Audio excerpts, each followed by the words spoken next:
मैं चाहता हूं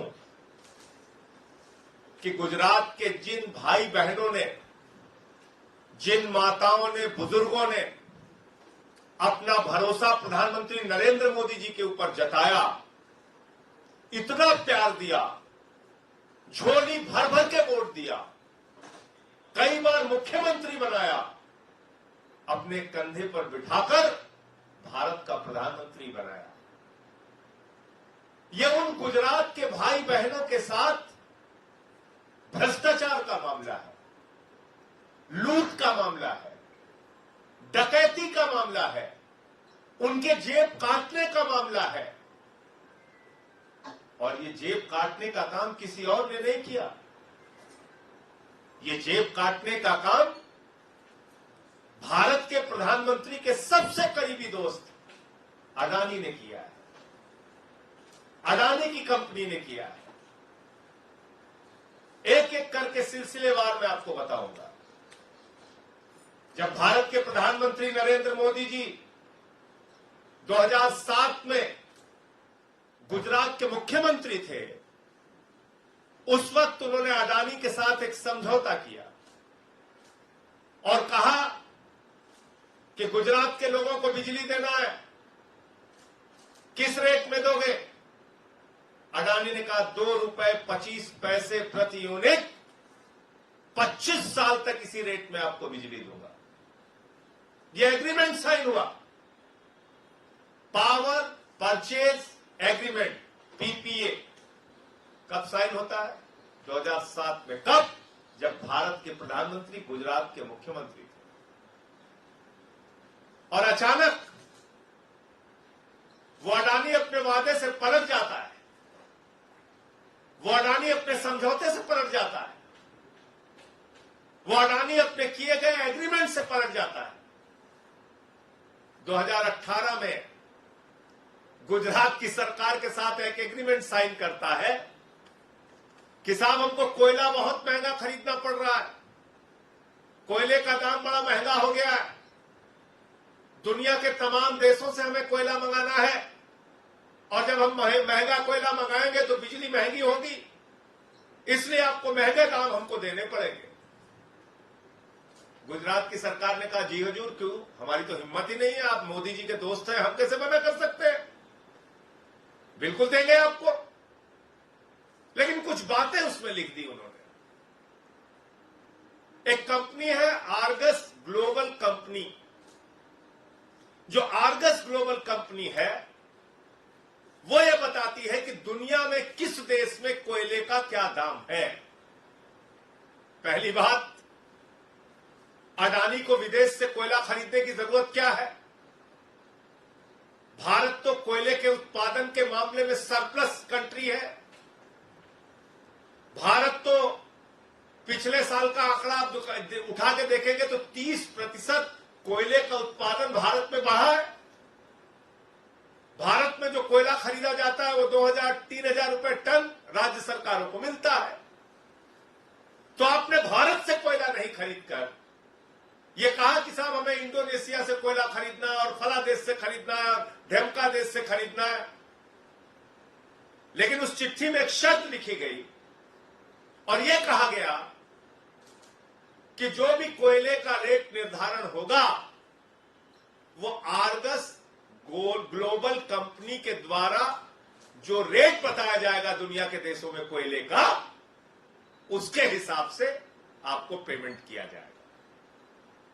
यह समझौता तय किया गुजरात की सरकार और अडानी ने मिलकर, और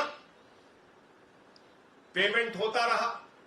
हैरान होंगे आप सुन के, 2018 से 2023 तक पेमेंट होता रहा। अडानी ने कहा इतने में कोयला खरीदा, बोले जी हुजूर लीजिए पैसा, बोले इतने में खरीदा, बोले लीजिए हुजूर पैसा लीजिए, बोले इतने करोड़ में खरीदा, बोले लो पैसा लो। 13,802 करोड़ रुपए गुजरातियों के जेब से निकालकर अडानी की जेब में भर दिया गया।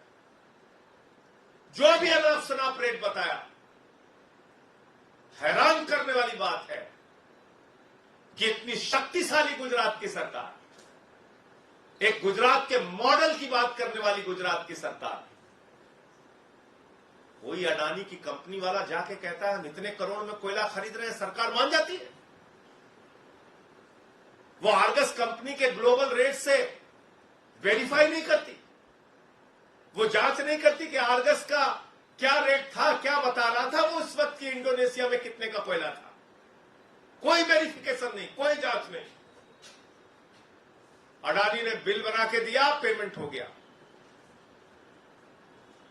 फिर आपको याद है हिंडनबर्ग की रिपोर्ट आ गई। हिंडनबर्ग की रिपोर्ट ने बताया इतना भ्रष्टाचार हुआ है, इतना भ्रष्टाचार हुआ है, इतनी लूट हुई है, अडानी ने इतना भ्रष्टाचार किया है। सुप्रीम कोर्ट में मामला पहुंच गया। जब सुप्रीम कोर्ट में मामला पहुंच गया तब गुजरात सरकार के लोग घबराए। तब उनको लगा रे तो गड़बड़ हो जाएगा, अडानी के साथ हमको भी जेल जाना पड़ेगा, अडानी के साथ हम भी फंस जाएंगे। तो उन्होंने 15 मई 2023 को चिट्ठी लिखी। वो चिट्ठी आपके सामने में देगा, ये है वो चिट्ठी।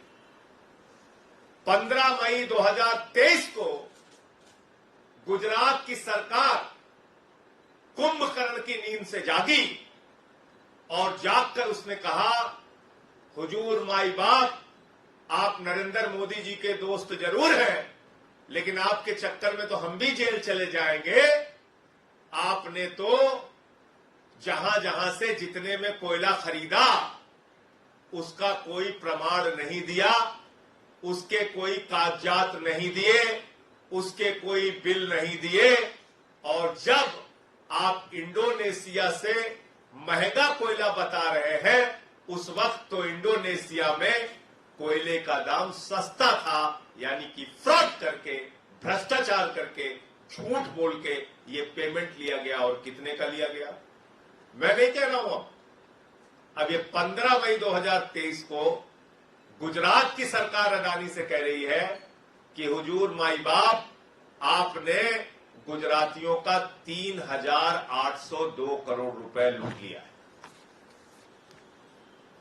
3,802 करोड़ रुपए जेब काट लिए हैं गुजरात के लोगों के। ये पैसा वापस कीजिए। मैं मांग करता हूं, कहां सो रही है ईडी, कहां सो रही है सीबीआई, कहां सो रहा है इनकम टैक्स डिपार्टमेंट, कहां सो रही है सरकार की जांच एजेंसियां। छोटी छोटी बात पे बंगाल पहुंच जाते हो, उड़ीसा पहुंच जाते हो, तेलंगाना पहुंच जाते हो, तमिलनाडु पहुंच जाते हो, दिल्ली में रोज छापेमारी करते हो, सबको पकड़ पकड़ के जेल में डालते हो। झारखंड के मुख्यमंत्री को छत्तीसगढ़ में कहां पूरे दुनिया में घूम घूम के पहुंच जाते हो। तुमको हिंडनबर्ग के रिपोर्ट में आए हुए अडानी का भ्रष्टाचार दिखाई नहीं पड़ता। और अब तो मोदी जी की डबल इंजन वाली गुजरात की सरकार बोल रही है कि 3,802 करोड़ रुपए गुजरात के लोगों से लूटने का काम अडानी ने किया। ये पैसा कैसे, ये भ्रष्टाचार कैसे हुआ है? मनी लॉन्ड्रिंग हुई है, लूट हुई है, करप्शन हुआ है। ईडी, सीबीआई तमाम जांच एजेंसियों को पकड़कर, पहुंचकर इन लोगों को पकड़कर गिरफ्तार करके जेल में डालना चाहिए।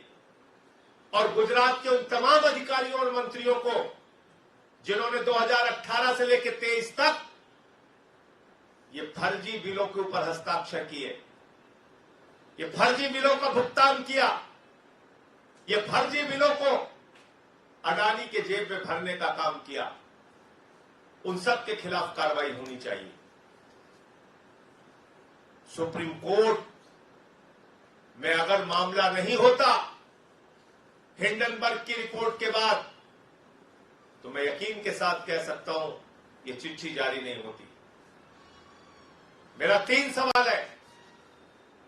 जब 2007 में 25 साल तक 2 रुपए 25 पैसे की प्रति यूनिट बिजली देने का एग्रीमेंट साइन हुआ था, तो 2018 में किसके दबाव में, किसके कहने पर वो एग्रीमेंट परिवर्तित हुआ और ज्यादा दाम देने की बात तय हुई? मेरा दूसरा सवाल, जब ये आप 5 साल तक अडानी अपना बिल लगाता था, बढ़े हुए दाम कोयले के दिखाता था, तो गुजरात सरकार के अधिकारी और मंत्रियों ने उसकी जांच क्यों नहीं की? अंतर्राष्ट्रीय स्तर पे कोयले का दाम क्या है पता क्यों नहीं किया? 10वीं क्लास के बच्चे को अगर आप कह दीजिए कि भारत में कोयले का दाम क्या चल रहा है, वेबसाइट पे जाएगा, अभी बता देगा आपको। 10वीं क्लास के बच्चे से पूछ लीजिए इंडोनेशिया में इस वक्त कोयले का दाम क्या है, वेबसाइट पे जाएगा, अभी आपको बता देगा। ऑस्ट्रेलिया में कोयले का दाम क्या है, वेबसाइट पे जाएगा, अभी आपको बता देगा। गुजरात की इतनी शक्तिशाली सरकार, अडानी कोई भी रेट लिखकर देता रहा और वो मानते रहे और पेमेंट करते रहे। ये किस प्रकार का भ्रष्टाचार है? ये किस प्रकार की लूट है? ये किस प्रकार की डकैती डाली गई है गुजरात के अंदर? तो इसलिए मेरा तीसरा प्रश्न है कि अब तक इस मामले में खामोशी क्यों थी, चुप्पी क्यों साधे हुए थी सरकार? और ED, CBI, income tax department जो हर बात पे फर्जी तरीके से भी मामला बनाकर लोगों को गिरफ्तार करने की होड़ में लगी रहती है, ऐसे मसलों पर आंख पर पट्टी बांधकर धृतराष्ट्र क्यों बनी हुई थी? इसका जवाब सरकार को देना चाहिए। ये पूरा प्रकरण गुजरात से संबंधित है और आपको याद दिला दूं कि वही अडानी है, जब बिजली की क्राइसिस हुई गुजरात में, तो उस वक्त ज्यादा पैसे में दूसरे राज्यों को भी बिजली बेच रहा था। यानी गुजरात के एग्रीमेंट का भी वायलेशन किया इसने, उसमें भी कोई कार्रवाई नहीं। तमिलनाडु में भी ऐसा भ्रष्टाचार इसने किया था। उसके बारे में थोड़ी जानकारी आपको रीना जी देंगी और उसके बाद आपके जो भी सवाल होंगे आप पूछ सकते हैं।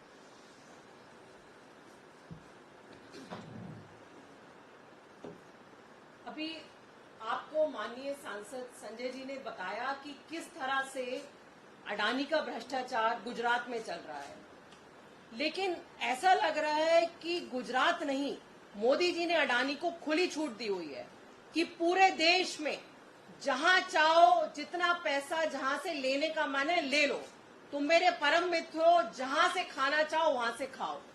ये 2017 की सीएजी की रिपोर्ट है और उसमें 2017 की रिपोर्ट में लिखा है कि जैसा अभी ये गुजरात में कर रहे हैं कि कोयला हमने विदेश से मंगाया, हमने महंगे रेट में मंगाया, लेकिन हम बिल नहीं दिखाएंगे, हम आपको कोई बिल नहीं दिखाएंगे कि कोयला हमने किस रेट पे मंगाया।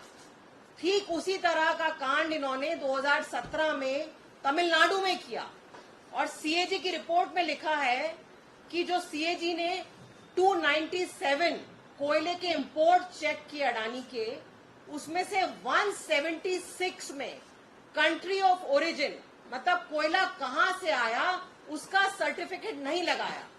तो ऐसा भी हो सकता है कि अडानी की जो कई सारी खाने दूसरे स्टेट्स में हैं, जहां की सस्ता कोयला मिलता है, वहीं का कोयला डाइवर्ट कर दिया इन्होंने इस स्टेट में और कहा कि हम तो विदेश से लेके आ रहे हैं, क्योंकि ना तो कोई बिल है, ना कोई सबूत है, ना कोई कंट्री ऑफ ओरिजिन का सर्टिफिकेट है। तो ये तो सिर्फ क्योंकि मोदी जी की इन पे कृपा है और मोदी जी का सर्टिफिकेट है कि अडानी जो पैसा मांगे आपसे, देश की सारी एजेंसियां, सारी, चाहे गुजरात उद्योग निगम लिमिटेड हो, चाहे कोई और हो, सब अडानी का पेमेंट करते रहे। ठीक यही कांड इन्होंने 2017 में तमिलनाडु में किया। तो इसकी जांच होनी चाहिए कि कैसे पूरे देश में जो लोगों को महंगी बिजली लेनी पड़ रही है, आज की तारीख में गुजरात में 8 रुपए प्रति यूनिट की बिजली दी जा रही है, वहीं दिल्ली में और पंजाब में जहां आम आदमी पार्टी की सरकार है, वहां पे 200 यूनिट और 300 यूनिट हम फ्री में दे रहे हैं, क्योंकि दिल्ली और पंजाब में कोई अडानी नहीं है खाने के लिए। तो ये काम जो दिल्ली और पंजाब में हो सकता है पूरे देश में पॉसिबल है, लेकिन मोदी जी चाहते हैं कि सिर्फ उनके दोस्तों का पेट भरा जाए और उसी वजह से पूरे देश में महंगी बिजली दी जा रही है। इसकी जांच होनी चाहिए, ईडी की, सीबीआई की, सबकी जांच होनी चाहिए। आपका कोई प्रश्न हो आप पूछ सकते हैं। ये इनकी चिट्ठी है गुजरात के सरकार की, और ये गुजरात सरकार की चिट्ठी में साफ तौर पे लिखा हुआ है कि आप ये गुजरात ऊर्जा विकास निगम लिमिटेड, ये इसकी चिट्ठी है।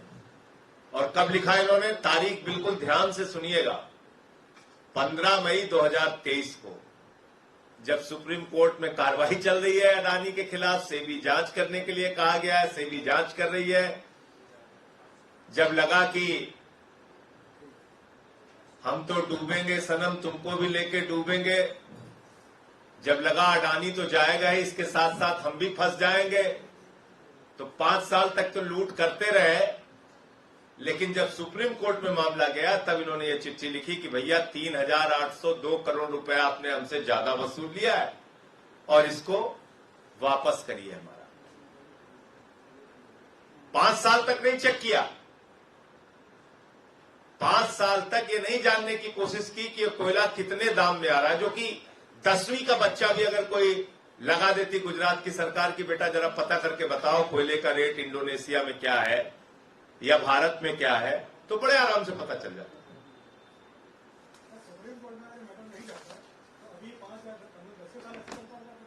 लगातार चलता रहता। मैंने तो आपको बताया, ये तमिलनाडु का सीएजी रिपोर्ट अभी आपके सामने रीना जी ने बताया। आप बताइए ना, गुजरात के लोगों को 8 रुपए 20 पैसे प्रति यूनिट बिजली मिलती है। दिल्ली में हम 0 बिजली का बिल देते हैं, पंजाब में हम 0 बिजली का बिल देते हैं, क्योंकि हम कोई करप्शन नहीं करते, भ्रष्टाचार नहीं करते। और वहां बिजली 8 रुपए 20 पैसे प्रति यूनिट दी जा रही, वो तो अलग बात है। जो दाम लिया जा रहा है उसके पीछे भी एक करप्शन है। ये कह के कहा जा रहा है कि साहब हम बाहर से महंगा कोयला मंगा रहे हैं, इसलिए आप हमको ज्यादा दाम दीजिए, भले ही हमने 2 रुपए 25 पैसे का एग्रीमेंट किया है सरकार से। ये अलग तरह का भ्रष्टाचार है। जब आपने 2007 में 25 वर्षों के लिए 2 रुपए 25 पैसे में बिजली देने का एग्रीमेंट साइन किया है, तो 2018 में गुजरात की सरकार ने कैसे कह दिया कि साहब ठीक है, आप महंगा कोयला लाइए, हम आपको महंगा दाम देंगे। अच्छा, 5 साल तक आप पेमेंट करते रहे, 4,000 करोड़ रुपए आपने निकाल के दे दिया है, तो पकड़ में आया है क्योंकि कोई रास्ता नहीं था। और ये पकड़ में कैसे आया?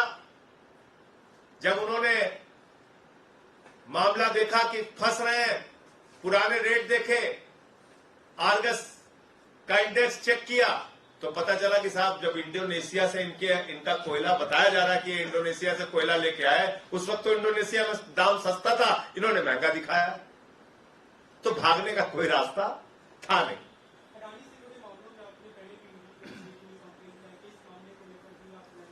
इस पे भी कंप्लेंट करेंगे, इस उम्मीद के साथ कि ईडी और सीबीआई कोई कार्रवाई नहीं करेगी, फिर भी कंप्लेंट करेंगे,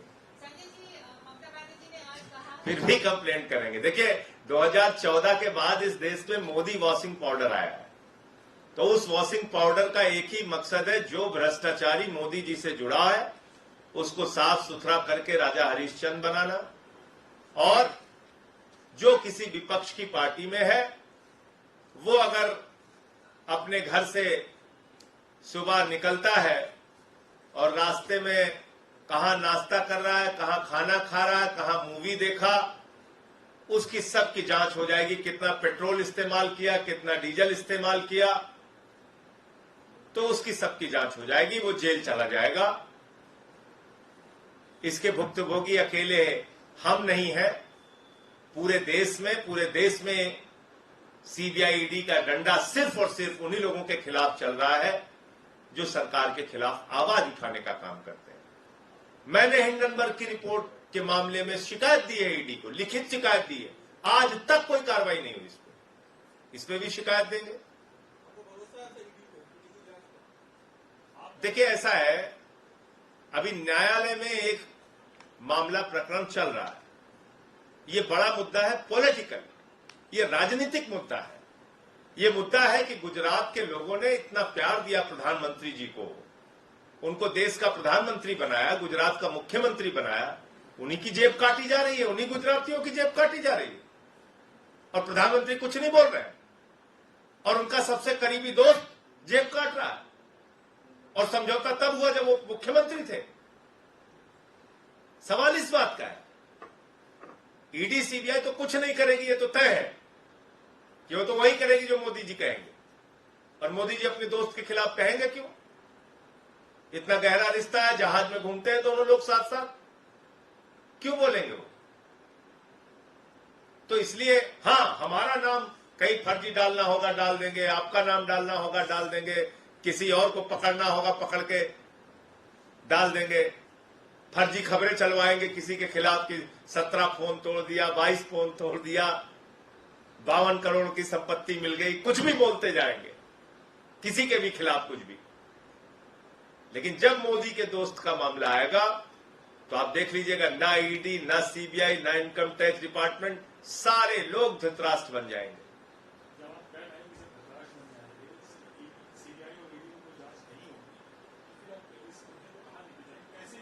देखिए, ये मैंने आपसे कहा, ये राजनीतिक मुद्दा है, ये जनता का मुद्दा है, जनता के साथ लूट हुई है।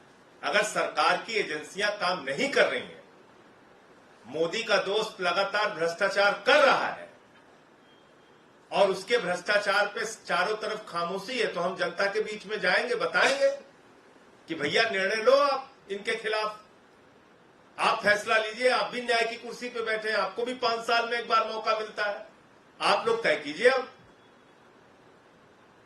मतलब नौजवान को तो कहेंगे 4 साल के लिए बेटा अग्निवीर बन जाओ और -50 डिग्री टेम्परेचर में जाके सियाचिन में खड़े रहो और +50 डिग्री टेम्परेचर में जैसलमेर में जाके चलो, अग्निवीर बन जा बेटा, अग्निपथ पे चलो। लेकिन हमारा दोस्त अगर है अडानी, तो जो भी अनाप शनाप बिल वो दे दे, उसको भुगतान करेगी गुजरात की सरकार। 3800 करोड़ रुपए गुजरात के लोगों की जेब काट ली गई। इस पे क्यों नहीं बोल रहे प्रधानमंत्री जी? संजय जी, और एक सवाल है। आज ममता बनर्जी ने कहा है वेस्ट बंगाल में कि शायद मोदी जी इलेक्शन को प्रीपोन करें और दिसंबर में करवाएं, इसके ऊपर कोई प्रतिक्रिया? देखिए मोदी जी क्या करते हैं, वो विश्व गुरु है, महामानव है, कुछ भी कर सकते हैं, दिसंबर में करा सकते हैं, उससे पहले करा सकते हैं, कभी भी करा सकते हैं। तो 24 घंटे चुनाव के मोड में रहते हैं, उनके लिए ये सब मायने नहीं रखता कि मई में कराएं कि दिसंबर में कराएं। महामानव के लिए कुछ भी संभव है, वो कोई इसमें दिक्कत नहीं। और एक सवाल है कि जो इंडिया की जो गठबंधन की पार्टीज हैं, उनके बीच कोई स्ट्रॉन्ग कम्युनिकेशन हुआ है on strategy ahead, like seat sharing हो, स्टेट इलेक्शन और सेंट्रल? देखिए 2 मीटिंगें हुई, उसमें बहुत ही सार्थक चर्चा रही है और उसके बाद जो कुछ भी आपके सामने बताया गया, चाहे पटना की मीटिंग हो चाहे बेंगलोर की मीटिंग हो, अब मुंबई में मीटिंग हो रही है, जितनी बातें अब तक हुई हैं उससे अब आगे बातें तय होंगी और वो भी जानकारी आपको दी जाएगी।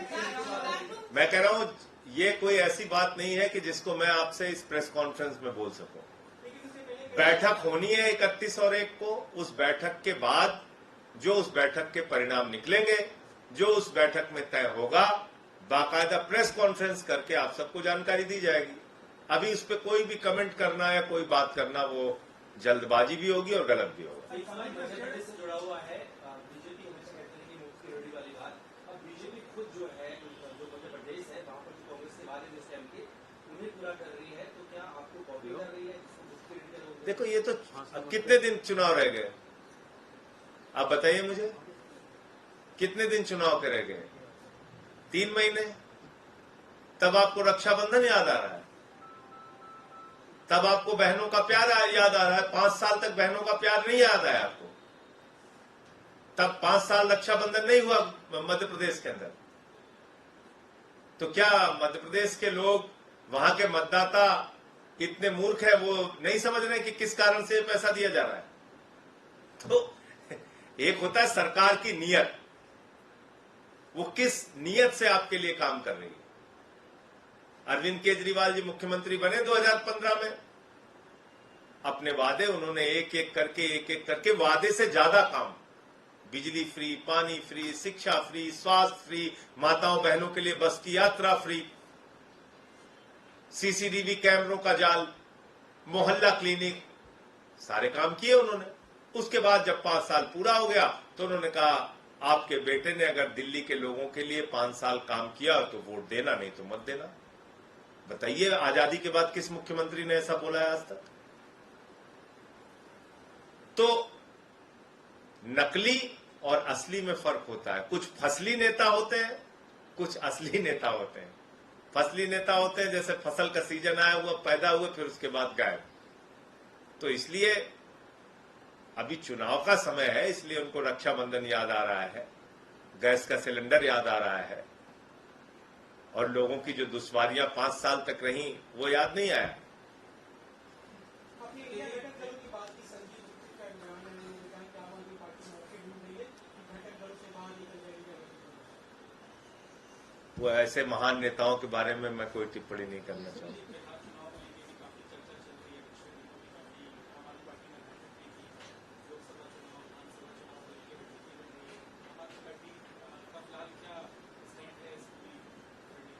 देखिए, 2024 में नरेंद्र मोदी जी की भ्रष्ट और वो सरकार जिसने हर वादे पर जनता को धोखा दिया, उसको हटाना इंडिया गठबंधन का मकसद है।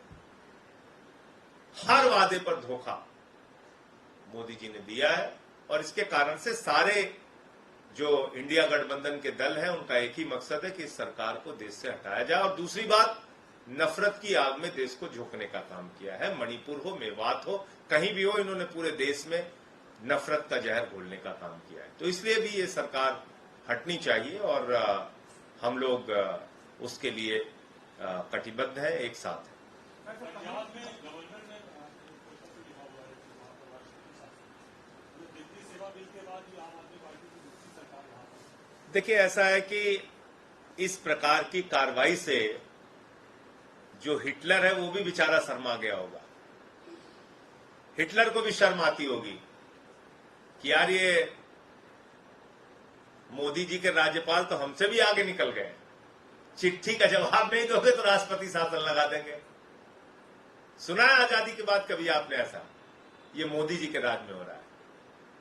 ये न्यू इंडिया है, ये मोदी जी का मॉडल है। चिट्ठी का जवाब नहीं दोगे तो राष्ट्रपति शासन लगा देंगे। लेकिन 2-2 साल से अगर पंजाब की जनता के जुड़ा हुआ बिल हमारे पास आएगा तो हम उसको सड़ाएंगे। बगल में ही हरियाणा है, मेवात जलेगा, हिंसा होगी, उस पर हम कुछ नहीं बोलेंगे। ये कर रहे हैं राज्यपाल, ये काम है उनका। और इसलिए राज्यपाल को यह समझना चाहिए कि वो देश के राजा नहीं है, वो गैर निर्वाचित केंद्र सरकार के द्वारा भेजे गए एक रबर स्टैंप है। इससे ज्यादा उनकी कोई हैसियत नहीं है। इसलिए अपनी हैसियत से, अपनी औकात से ज्यादा बातें नहीं करनी चाहिए। ये अच्छी बात नहीं। जो आपका काम नहीं है, आप बोल रहे हो कि हम चिट्ठी का जवाब नहीं दोगे तो हम राष्ट्रपति शासन लगा देंगे। और अगर 2 साल से तुम्हारे पास बिल पड़ा हुआ है पंजाब के लोगों के हितों से जुड़ा हुआ, और उस पर अगर तुम साइन नहीं कर रहे हो तो तुमको तो 2 मिनट के अंदर बर्खास्त करके बाहर कर देना चाहिए वहां से। कैसे रह रहे हो राजभवन में? आप बताइए। मणिपुर जल रहा है, वहां के मुख्यमंत्री के खिलाफ कोई कार्रवाई नहीं होगी। और जो मुख्यमंत्री बिजली फ्री दे रहा है, मोहल्ला क्लिनिक बना रहा है, बाढ़ में घूम रहा है, लोगों की सेवा कर रहा है, उस भगवंत मान को चिट्ठी लिख रहे हैं हम बर्खास्त कर देंगे मुख्यमंत्री जी आपको। क्या मजाक है? वैसे शर्म तो है नहीं मोदी जी की सरकार में, लेकिन अगर जरा सा भी शर्म है तो कम से कम इसका संज्ञान लेना चाहिए, और महामहिम राष्ट्रपति जी को जरूर लेना चाहिए। ऐसे राज्यपाल आपने बैठा रखे हैं जिनको 5 पैसे की अकल नहीं है। वो मुख्यमंत्री को चिट्ठी इस प्रकार से लिख रहे हैं, खुद कोई काम करते नहीं है, तो बहुत ही शर्मनाक है।